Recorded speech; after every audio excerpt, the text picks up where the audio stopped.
JBNN keep you informed. I'm Michelle Jones. Before we get into the news, please remember to like, subscribe, leave a comment, and to share the news with someone today. Now onto the news. 3 shot at wake in Waterford, Portmore. 3 people were injured in a shooting at a wake in Waterford, Portmore, St. Catherine on Monday night. Police say the incident began on the roof of a premises along Elmore Way and continued on to Canewood Road. The injured include an 18-year-old male, a 75-year-old man, and a 73-year-old woman. Reports indicate that shortly before 8 p.m., the 18-year-old, believed to be the intended target, was sitting on his roof with another man when masked gunmen approached and opened fire. He reportedly ran and jumped from the roof to escape. During the attack, the 2 senior citizens were hit, one in the head and the other on the arm. A 4th person was also injured in the melee, though not by gunfire. All 4 were taken to hospital for treatment. Member of Parliament for St. Catherine South Eastern, Robert Miller, visited the community, stating that he knows the injured individuals personally and that his presence was to reassure residents about their safety.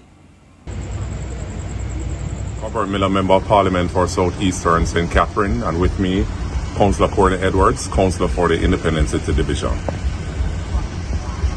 Mr. Miller, why are we here tonight? So we got the news that there was some shooting in the Independent City Division. We're on Portland West in Waterford, which separates the Independent City Division from the Waterford Division. So Council and I, we decided that we're going to come down here to see what is taking place. We got some sketchy information. I wish not to say much on that. I'll leave that up to the police officers who were quick on the scene and doing some thorough investigation. And we want to ensure that, peace reigns in this community. There's not a place for it here in Southeast St. Catherine. And we just spoke to some of the residents to reassure them that we're doing everything in our power to ensure that persons that are the perpetrators for this heinous crime are taken to books. We also spoke with some of the residents and those persons that were rushed to the hospital. We got news that 4 persons were rushed to the hospital, 2 to the Spanish Town Hospital and 2 to the KPH. Subsequent to that, we spoke to them. I wish not to disclose the names at this time because it's on an investigation. But basically, want to assure the residents that Council and I are doing everything in our power to ensure that this area remains peaceful as best as possible. There is no space for criminals and heinous crime here in Southeast St. Catherine. There is no haven here for them. And we want to ensure that we're here for the citizens and to ensure that we keep those who got some injuries in our prayers and ensure a speedy recovery. I want to thank the members of the JCF who has been quick on the scene and they are doing a thorough investigation. They are following a couple leads and I'm sure that the person's perpetrator for this crime will be taken to books. The Portmore Criminal Investigation Branch is probing the incident. As of August 9, the St. Catherine South Police Division has recorded 35 murders, representing a 39% drop compared to the 57 recorded at the same time last year. MOE revises schedule of activities for first week of new school year amid elections. The Ministry of Education MOE has revised its plans for what will happen at schools in the first week of the new academic year, which begins on September 1, amid the general election that's set for September 3. The 2025-2026 academic year will begin on September 1, 2025.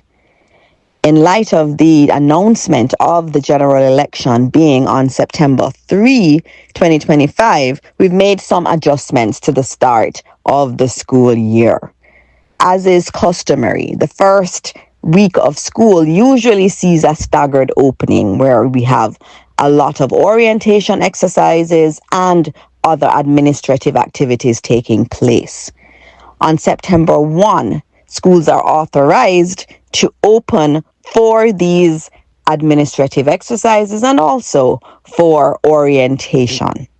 Schools will be closed on September 2 and 3 to facilitate the Electoral Office of Jamaica preparing the schools and using them as polling sites. For the remainder of the week, schools have flexibility built in to determine how they will continue their orientation exercises and other administrative activities as needed. All schools will open for face-to-face classes on Monday, September 8, 2025.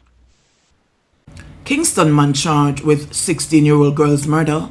Police have charged 29-year-old Yashai Clark, otherwise called Yashipo, of Lincoln Crescent, Kingston 5, in connection with the 2024 murder of 16-year-old Bianca Thompson during a home invasion. Thompson, of Albion Avenue, Kingston 5, was killed on February 25, 2024. According to the Denham Town Police, around 11:22 p.m., Thompson was at home when Clark and 3 other men allegedly entered the premises and opened fire, hitting her in the upper body. The attackers fled, and Thompson was rushed to the hospital, where she was pronounced dead. Following investigations, Clark was arrested and later charged with murder, shooting with intent, possession of a prohibited weapon, unauthorized possession of ammunition, and using a firearm to commit a felony. A court date is being finalized. Days after the incident, 23-year-old Taj Squire was also charged with murder, shooting with intent, possession of a prohibited weapon, unauthorized possession of ammunition, and making use of a firearm to commit a felony. At the time of the killing, Clark was among 3 men listed as wanted in connection with Thompson's murder. Knight pursuing legal action against Tufton and the JLP, retired legislator KD Knight is threatening a defamation suit against Health Minister Dr. Christopher Tufton and the Jamaica Labour Party for the claim of what he insists was a manipulated recording at Sunday's JLP mass rally. At their meeting on Sunday at 3:30, the Jamaica Labour Party, and in particular Dr. Christopher Tufton, caused a recording to be played, purportedly, of me, KD Knight, speaking disparagingly of the leader of the People's National Party, Comrade Mark Golding. And I want to make it abundantly clear that it is a manipulated recording, that it is a lie, and that I have never, ever, neither publicly nor privately, ever made any comment that Mark Golding is unsuitable to be the Prime Minister of Jamaica. I have never said that, and would never and could never, because that is not my belief. My fervent belief is that he will make an excellent Prime Minister, one who is honest, one who is reliable, one who, when he makes a declaration to any public body as to his assets and liabilities, will be accurate. And there will be no room for him to be questioned as to how he came by that which he has declared. Meanwhile, Dr. Tufton, chairman of the JLP's campaign committee, has declared that he is not intimidated by threats of legal action, while insisting that a recording of the retired legislator, which was played, was not doctored.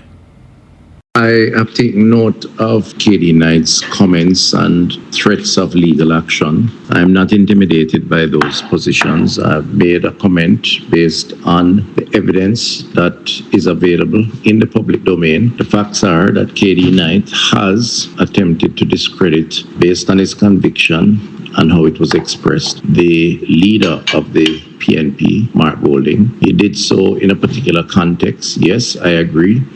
But the facts remain. He can now not try to disassociate himself from those comments that he have made, including comments about fundraising and the unethical approach to fundraising by the Golding team when they were involved in a campaign. So I stand by that position. I've always known KD Knight to be a man who expresses himself and has no fear or favor in expressing himself. I am disappointed that on this occasion he's attempting to change what he has said on record. And it leads me to believe that he's not at this point operating as a man with a conviction or with principle. That is quite unfortunate. And I will stand by my position, hold my position, because it is a matter of fact. And it does lead to questions about Mark Golding's integrity, about his judgment, and about his capacity to provide leadership, not just for his party, as KD Knight was referring, but also, frankly speaking, for the country. 2 suspects in ambush of cops family killed. Tension eased slightly in St. James on Monday after news emerged that 2 alleged gangsters linked to Saturday night's deadly ambush on a policeman's family were killed in separate confrontations with police. The gun attack claimed the life of 36-year-old LaToya Crystal Stevenson, the spouse of the officer, and left him and their 5-year-old son seriously injured. Contrary to reports that caused widespread grief across the parish on Sunday, the child, who suffered a gunshot wound to the head, remains alive and under specialist care. His father is still hospitalized in serious condition. Police have identified the slain suspects as Andre Reed, otherwise called Lucasol, and Lindell Gray, otherwise called Sassafras. Reed was fatally shot in Shooters Hill, Bull Bay, St. Andrew, while Gray was killed in Mafuta, St. James. Both were out on bail for murder at the time. Investigators say the attack occurred around 8:35 p.m. on Saturday when the officer, attached to the Area 1 Lottery Scam Task Force, drove with his family to meet someone regarding a motor vehicle transaction near Elevate nightclub and lounge in Reading, St. James. Soon after their arrival, gunmen opened fire on the vehicle. Stevenson, a human relations manager from Montego Bay, West Village, was hit multiple times and died at the scene. The policeman and his son were rushed to the hospital with serious injuries. Following swift investigations, Reed and Gray were linked to the shooting. Police say Reed was armed with an AK-47 rifle when he was killed, despite being under a court order to stay out of St. James as part of his bail conditions. Gray reportedly had a Uzi submachine gun during his fatal encounter with lawmen. Authorities are still searching for additional suspects, including the alleged mastermind behind the ambush. Prime Minister Dr. Andrew Holness, speaking at a GLP rally in Halfway Tree on Sunday, condemned the attack as a heinous act and vowed that those responsible would face justice. JBNN will keep you informed. Please remember to subscribe, like, share, leave us a comment, and click the notification bell to receive our daily news items.